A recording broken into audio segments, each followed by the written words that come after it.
you probably shouldn't be striving to see your bones beneath your skin. They're in there for a reason. You don't need to look at them. Keep your bones in your bodies. Please. Quote of the day. Medical advice. Hey guys, welcome back to Let's Circle Back. We are your hosts. I'm Valentina. And I'm Hebe. And before we jump into today's topic, we did just want to shout out ourselves because this episode is going live one day before the 1-year anniversary of our first ever episode. So it's officially Let's Circle Back's first birthday. We're 1 year old. We are the youngest people ever. How old are you? We're 1 year old. You are the youngest person ever. Anyways, oh my God. Passing it to Hebe. Yes. Okay, this is going to be a very abrupt transition because while we're really happy about our 1 year anniversary, today's episode is going to be a very heavy one and a very important one because it's something that impacts both Valentina and I, and I'm sure a lot of you guys watching.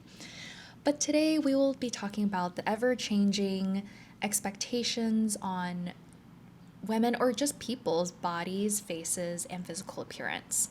And I feel like with the recent surge of like 2000s and 2016 nostalgia, we're seeing great things coming back again, like Y2K as a thematic in the way we dress, low-waisted jeans, nostalgia, but unfortunately some things are not going away anytime soon. And it's back in a slightly different wrapper. And just a hint about what we're trying to talk about, think Ariana Grande, Demi Moore, and Nicole Kidman of recent years and the headlines around their appearances at red carpets.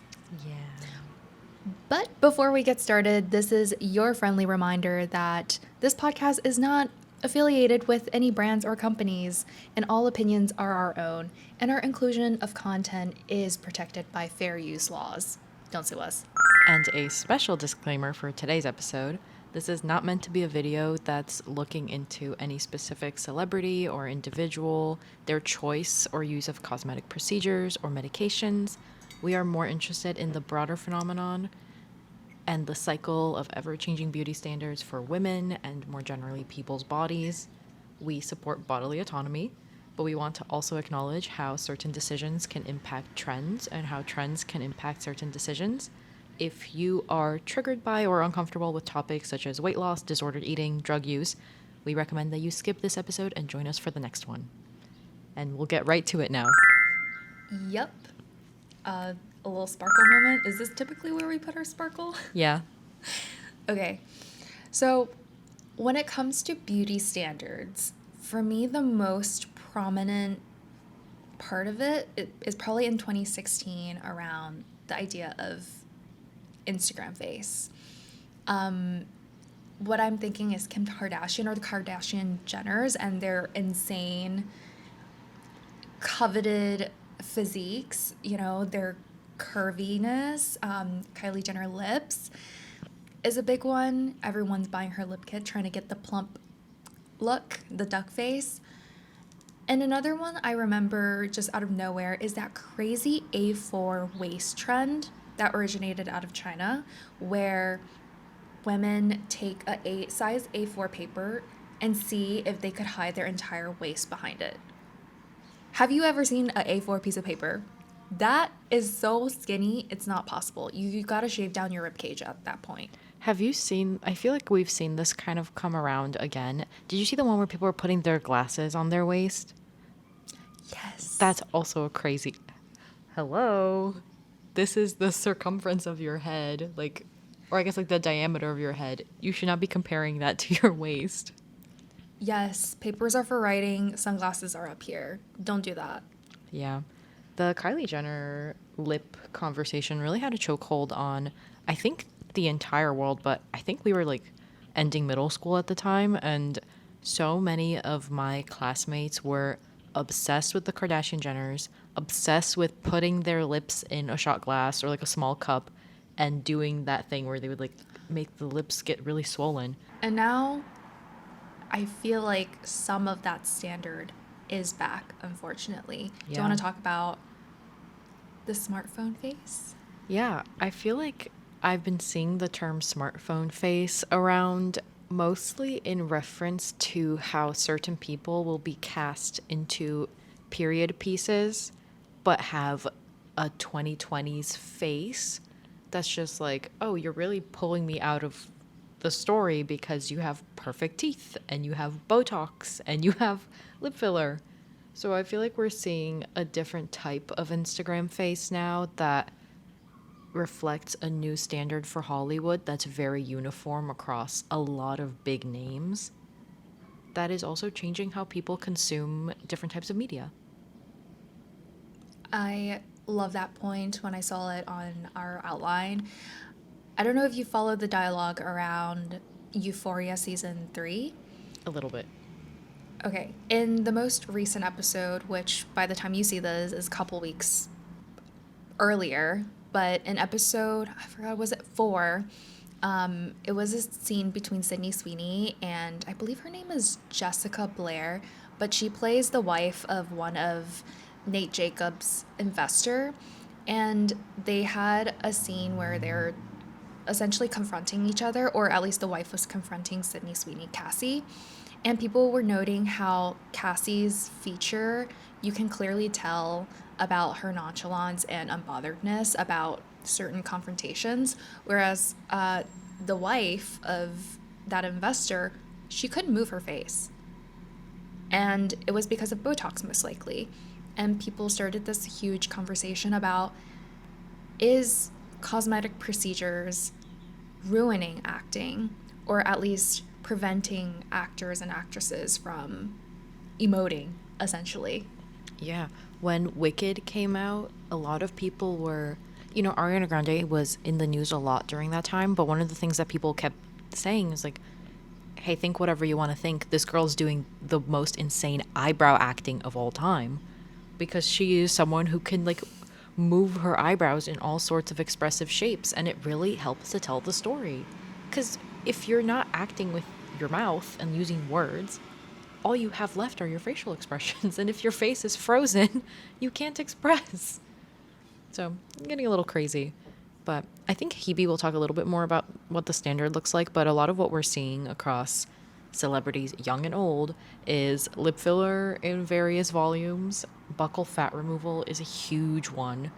Botox, like we keep mentioning, and I don't know if you're like familiar with this, but the upper blepharoplasty. I didn't even know this was a thing, but people will get like the skin, like the extra skin removed from their eyes to make more eyelid space. And as someone who has kind of hooded eyes, I was like, oh, okay, T. I didn't know I had to be insecure about that. But Isn't it crazy? I think the buccal fat removal piece is what I'm seeing very prominently, especially when it comes to just people talking about red carpets. yeah. Sonia. Jenna Ortega is accused of this. I think like a multitude of celebrities have gotten that procedure where you basically take off the fat on your cheek so that it makes your cheekbones look higher and your face more hollow. Yeah. We're doing it for you. And I think I may be wrong, but it seems to me that it's part of a bigger trend that's coming back, that's reversing that body positivity movement and bringing skinny culture back. So I don't know if anyone has heard of the word heroin chic, but it is a concept. I don't know if it's from the 60s or the 2000s, but it's associated with like supermodels such as Twiggy from the 60s, Kate Moss. Yeah. I feel like is a front runner for that, and just supermodels of the earlier time periods. But essentially, it's like the glamorization of drug use and the physical toll on the body. So looking like you've been starved for a bit, you have eye bags, your face is sunken in.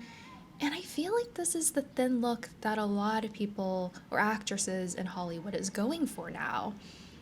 And also, just a random tangent, someone made a great point while I was snooping around the internet for some research. Nobody cares about the starving children or people in war zones who are genuinely going through famine. But here we are glamorizing this starvation look. I thought that was pretty ironic. Yeah, I think also not to get too historical with it, but it's so interesting whenever conversations around beauty standards come up and you think about how in the past it was actually seen as a good thing to gain weight because it meant you could afford not just basic food, but you could afford to indulge and have more luxurious fatty foods. But also to harp on that point, or like to hop on that point for a little bit, I have no first-hand experience with this, but I feel like drug use is kind of coming back. And I don't know if it was ever gone, but maybe we've just finally reached the age where I'm like, I think there's a lot of cocaine and meth in Hollywood that people are not talking about. And I'm probably going to mute that in the recording just so we don't get like, flagged by YouTube. But I feel like I've seen some videos on TikTok and Instagram that are like, hey, your favorite celebrity is probably doing it right now. And that's why people are starting to look so gaunt and like lacking life, the vibrancy in their faces. Which they do what they need to do. I think it's also a bigger problem when the broader media landscape starts glamorizing that look. I Yeah. think that is when the negative impact or trend comes from. Valentina also made another really good point about another Oh, yeah. prop. Why is everyone smoking cigarettes?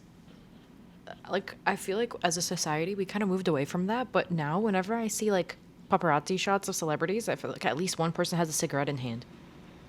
Why are we normalizing that, guys? It's like the most classic carcinogen. Let's not do that. Yes. Allegedly, maybe the nicotine industry is doing some heavy duty marketing right there. Yeah, everything that we can't prove with a link is alleged for this episode. Allegedly. Exactly. So that was like the 2000s, the 60s. And as we mentioned before, in 2020 or the 2020s, 2026, it's kind of back. And I think mostly in the form of buccal fat removal, lipo, or just getting that chiseled cheek look.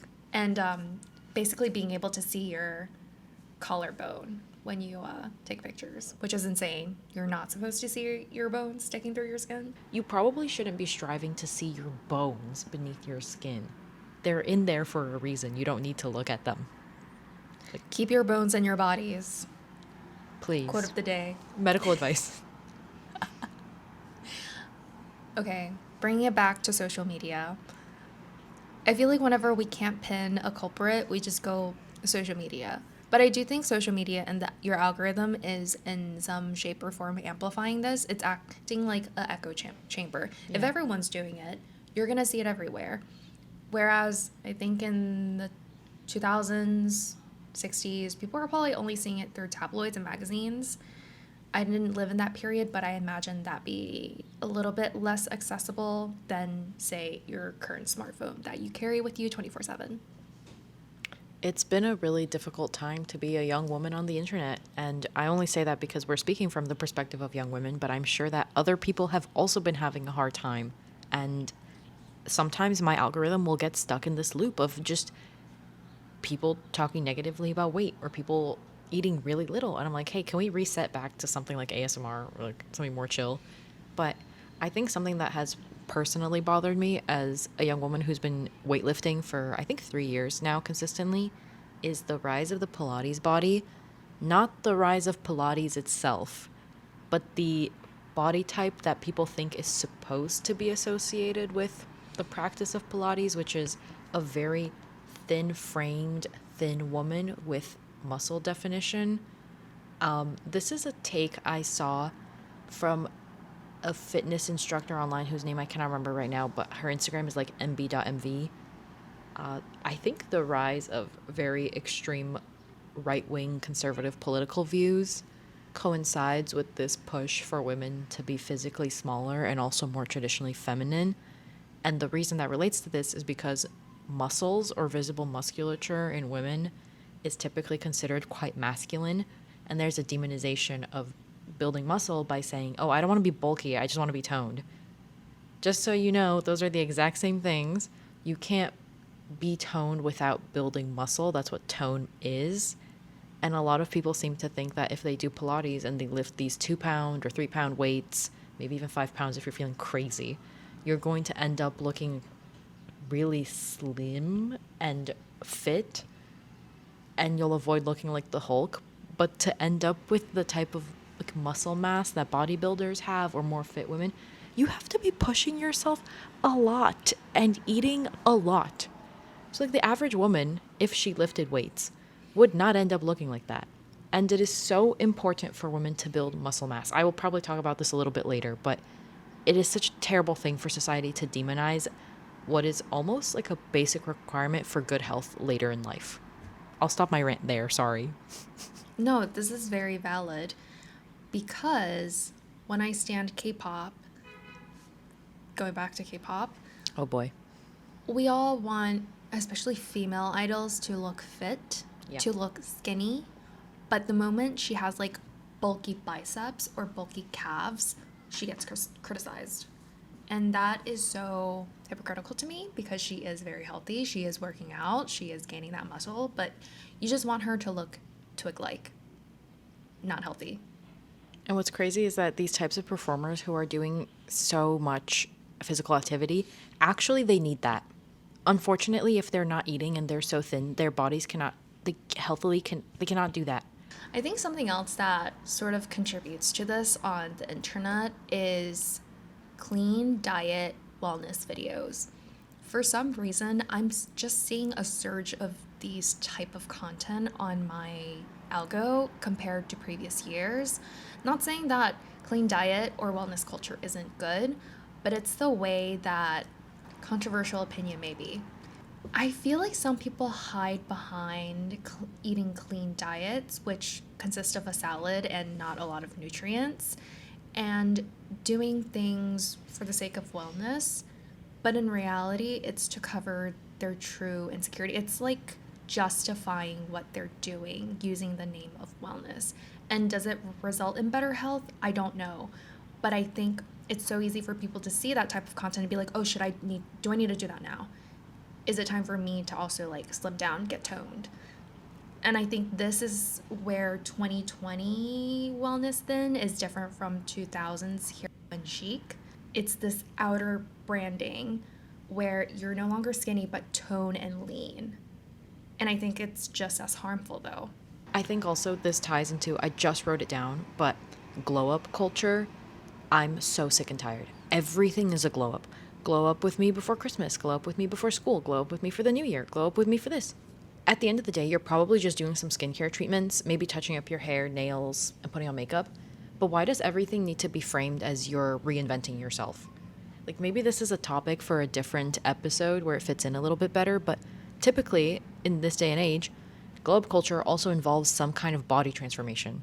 So whether you're not like just your accessory, I'm going to call it like hair, face, nails, because that's also your body. But it'll be like, oh, I went to the gym, or oh, I lost this much weight.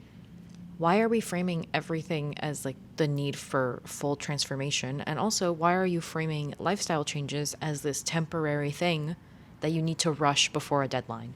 When in reality, if you really want to make choices for your health, you should probably look into long-term switches that are sustainable and healthy. I'm also very much a person who falls into that. I literally just texted Valentina the other day and be like, I need to get my summer bod together because we're right around the summer and I have some cute clothes to fit in. So I am guilty of this 100%. 100%. Me I'm too. reflecting. We there's like as much as we can try, and I'm trying to keep myself outside of this sphere of toxic thinking. It's impossible. I'm sure you've seen this or heard this from me. Every once in a while I'll be like, yeah, I'll get liposuction too. I'm not like the skinniest girl in the room, but I should not be getting liposuction. Dude, what am I gonna lipo? 2 pounds off my entire body? It's so bad. It's so bad because everyone is impacted and the standards just keep getting more and more unattainable. It's bad. It's a hard mindset to escape from, unfortunately. Yeah. But some self-reflection can really help. Yes, of course. And also, I think just like surrounding yourself with the right people and continuing to find value and happiness in things outside of your physical appearance. And I don't know, for me, running, which I'm not doing right now because I hurt my knee last month, but running was something that really changed my relationship with exercise, food, and my body, which is so crazy because I was only doing it for a few months. But the feeling of like doing something and improving over time and detaching yourself from like, hey, I need to be this really, really skinny girl. I don't know. It's like nice to find purpose and strength in other activities. I am going to make that transition to our next topic, and a big one when we talk about body standards, especially in the modern era, and that is accessibility to GLP-1s. Yeah. I'm actually very curious. How did we hear about GLP-1s initially? It wasn't a concept I knew of in high school or even in college, actually. I think for me it was Serena Williams. I Roe? think, Super Bowl? yeah, I think, no, not at the Super Bowl, but whenever she first started losing weight, I feel like that's when I started hearing about GLPs. And I was like, oh, okay. And then I feel like after that, it was everywhere. Like for me, it went from 0 to 100. For me, it was Ice Spice. So Ice Spice is known for her great body. She looks great. And then all of a sudden, she slimmed down so much that people are like, is that Ice Spice still? I think she recently rebounded back to how she was pre-debut, which is also another issue because she gained a lot of fame from her body, and that's something really specific to female celebrities Yes. in entertainment. That's a video for another day. But for me, she was my first intro to Ozempic, which is a GLP-1, because people would be like, she's on Ozempic, and I had to look up what it was. So that was my intro. Yeah. So for me, the reason why I feel like GLP-1 accessibility belongs in this conversation is compared to 2016, where everything is about a big butt, BBLs are so hard to get by the average person compared to something like over-the-counter drugs, such as GLP-1. I think it's been legalized. And because now everyone aspires to be a certain look, it's just easier to achieve it now. You just go in the pharmacy and buy it for yourself. By the way, Kim Yeah. Kardashian took out her butt. Isn't that crazy? You can just change your body like that whenever you want. Also, allegedly. Allegedly. But Apparently. I think it's so interesting to look as you were speaking, I was thinking when the BBL was really popular, fitness influencers would get into controversy for lying about using workouts to get their bodies. And now we are in the same place where with weight loss drugs or just extreme weight loss, influencers are allegedly, I don't know, I'm not mentioning anyone by name, lying about using exercise and diet to lose weight, but instead are taking performance enhancing or weight loss drugs. So it's like an infinite cycle that can we please get out of? Just the lying is not necessary, but also like, hey, maybe we don't need to be changing our body so extremely that people need to feel pressure to lie about how they did it. That's kind of how I felt about Serena Williams and the Roe ad she did for Super Bowl. I think the intent was justified. I think I read an interview by her talking about the controversy of her Roe ads, about how she's using it post having like child, and she is a woman like skewing mid-age. But I think Roe allegedly used her story to mass promote GLP-1s? 100%. No one knew about the backstory. If you're not following Serena Williams, you saw her face on that ad and was like, oh, an athlete needing weight loss. But she's Serena Williams. She is literally one of the greatest tennis players in the world. Does that mean I, a nobody, not a Grand Slam winner, do I also need GLP-1? Maybe. So I think it's the way, going back to the earlier point, people conflating weight loss with health, with just wanting to be pure skinny. I think this is where the marketing really works. Blurring these terms kind of conceals the harmful aspects of it. Yeah.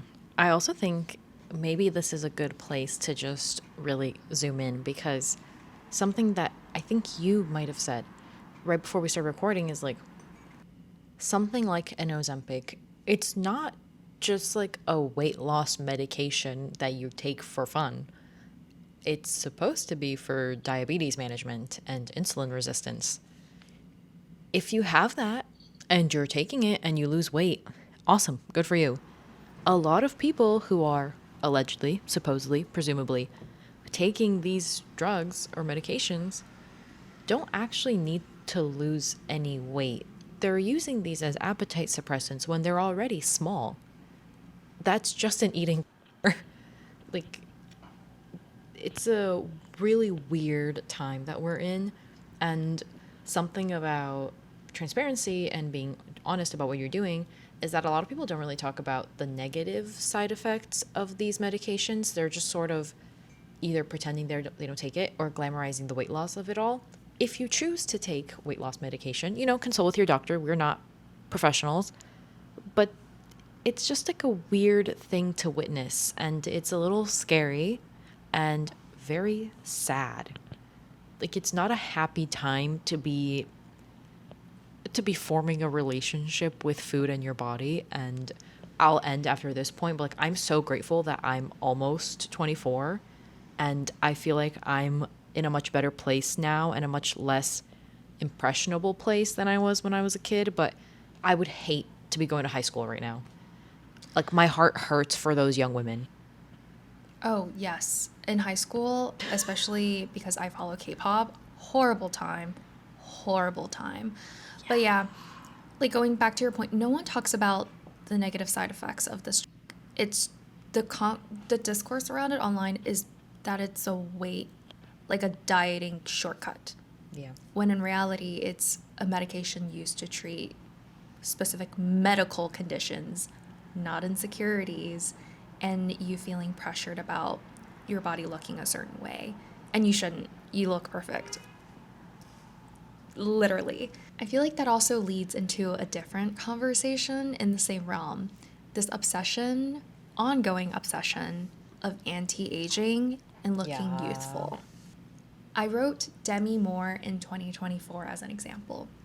But I didn't really know the story of Demi Moore, but I loved the movie The Substance.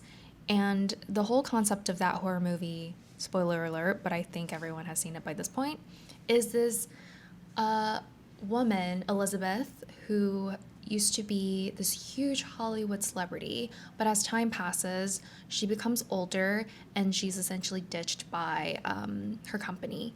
And she started taking this substance that essentially clones herself into a younger version. And I think that whole movie is about body dysmorphia, about anti-aging in Hollywood, the scrutiny that older women gets. But I also find it ironic that she appeared in 2024 at a red carpet looking youthful and skinny, and people praising her for looking that way. On the flip, Lindsay Lohan, I think, is another great example. I think she came back recently and back into acting, and the first headline I saw of her is how she got a facelift, how she looks so great, she looks so youthful. And I think that is so, it rubs me in a different way, like good for them, but it's sending sort of the wrong message. Yeah. And then on the flip side, you also have young teen girls who are looking way too mature. I'm sorry, my head goes back to like Sephora middle schoolers. Whenever I'm in Sephora on the weekends, you have these super young middle school, high schoolers buying a heck ton of makeup, and I'm like, you look great, darling, but why? And they're wearing like clothes. Northwest, Kim Kardashian's daughter. I think there's becoming more and more discourse around the way her mother and her father exposes her to adulthood so early. I think she has dermal as a 14 or 12-year-old. I forgot her age. Like dermal piercings or piercings on her hands. Anyways, that's my whole tangent. I think it also falls into just this warped, insane standard on women that it's just not achievable at any age and at any time. And I think that is so sad. It's a very sad discourse, though Cameron Diaz did say something that makes me feel a little bit better. She said, "I'd rather see my face aging than a face that doesn't belong to me at all." And I think that is very powerful as a 24-year-old who at one point did contemplate on anti-aging, and then I realized I'm not there yet. I don't really need it, and there's nothing really for me to worry about. Yeah, I saw a TikTok by Drew Barrymore this week. It might have been yesterday or the day before, where it was just like, it was just a compilation of videos to some background music, but the text on the screen said, "Yeah, I have lines on my face because my life looks like this." And it's just like a series of clips of her laughing really hard or like emoting. So it's like, oh, like, of course, like some people are really trying to embrace the fact that, hey, if you have smile lines, it just means you were lucky enough to smile. I feel like there's a lot of people who are, I can't name many, but working to reframe aging as sort of maybe Amanda Seyfried? She's also been doing this, I think, at the Met carpet. Kind of like, hey, like, aging is actually a privilege, not something to be feared. And if you get to the age where you can see all of these deep lines on your face, then, wow, you are so lucky to have lived that much life and experienced so much. And just a reminder, when you see celebrities or influencers or rich people do cosmetic procedures, just remember, they have the money to sustain it and to reverse it, whatever the trend may be, such as certain celebrities allegedly taking out their BBLs so that they can look skinnier for the current trend. That is not very accessible to us. Like, I don't have 6-digit funds to maintain a look and a body. So think wisely, guys. Yeah, also do your just research. Just in general, I feel like we talk about this. We have this disclaimer every time, but like, not only do they have the money to do the procedures or reverse them if they want, they have all of the access to like post-procedural care. And then also, hey, they're not just going and doing something once. People who do these things and whose appearance is part of their career, they have the incentive and the resources to like, hey, go do a weekly facial or get the best treatments for their skin and their bodies whenever they want. So it's really hard to get, I guess, like the common social media user to grasp this concept. But even if you're comparing yourself and you're working so hard to look like your favorite celebrity, aside from the fact that genetically it might not be possible, they just have way more time, money, and reason to be investing so much in this. So, reiterating what Hebe just said, do your research and be smart and learn to like yourself. Don't be a sheep. Don't be a sheep. Women never win. Listen, I would not want to be a man because ew, but love being a woman, but women literally never win. Aging is so much more acceptable for men than for women. Admittedly, like, you know, it's not perfect. There are men who will get made fun of when they age, like, whatever, like, that's not cool either. But, wow. Hollywood loves a silver fox and hates a woman that's 32 or older. Like, so many men get praised for how they age over time. Like, when they're older, they start getting gray hairs. That's like, oh, so not, like, wow. And then a woman shows some wrinkles. Ew. Unemployed. Like, can we please normalize the fact that everyone gets older? I feel like women have so much more pressure in so many different ways, and it sucks. Oh my god, this episode is so hard to record. I'm like so emotionally invested in this. Yeah. And it doesn't help that because we've all been indoctrinated into this type of thinking that we sort of contributed to it as well, at least in ourselves or maybe in our comments to other people. So leave nicer comments for celebrities and for yourself. Thank you. Yeah. And I think this leads to the next, not even a point, but just a simple observation. It may be like a bit of a admittance. People are tired of seeing it, but it's still something that is being admired. Just this whole Hollywood look. Otherwise, these celebrities would not be getting all these procedures, aka Demi Moore, Lindsay Lohan, because they get praised. They're like, oh, then I did it right. But the after effect is you create this cycle, you have this impression on younger women, and now everyone's pressured to do it, and we're all sick and tired of seeing it. It just never ends. Oh my God, women never wins. Exactly. I think another place where this is really, like, you can really see the impact of this is, were you online a few months, maybe even like a year ago, where there was this episode of Keeping Up with the Kardashians where Kylie Jenner cried about the expectations for her appearance? I don't remember the exact details, but essentially she was talking about how she had gotten some plastic surgery. And she started crying because she was thinking about all the pressure she felt to look a certain way. And the comments to that episode, in response, were like, well, you created that expectation. Or what you did then perpetuated that expectation for other people. And I think it's a really good example of, like, no one is safe in this cycle. And yeah, Kylie Jenner probably felt a ton of pressure as the youngest of that crazy family empire to look a certain way or to meet the expectations of what people thought she should look like or start to grow up looking like. And in turn, that created expectations for other young women, which probably made the expectations for her even worse. So there's really not an end to this unless we start just like living for ourselves. And unfortunately, that is really, really difficult, especially for young people. We definitely had a lot to say. Maybe there's a part 2. Maybe there's like a different tangent we want to go on a separate but related Maybe if we topic in get the future. comments, we can expand on this episode, because I feel like this is an infinite treasure trove. It's like a Mary Poppins bag of things to say. Yep. Who does the outro again? Do we say? Do you want to? Yes, I I can think take I did it then. last time, so. Okay.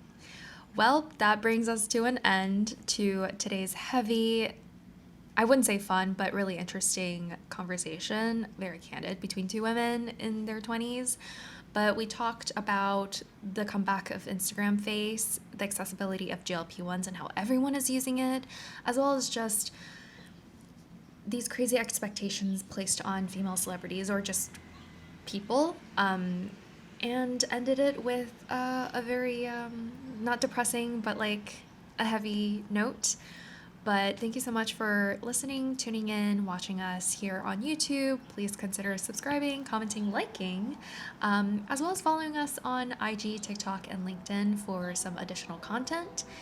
And with that, we've been your host. I'm Hebe. I'm Valentina. And we'll see you next time. Happy birthday. Let's circle back.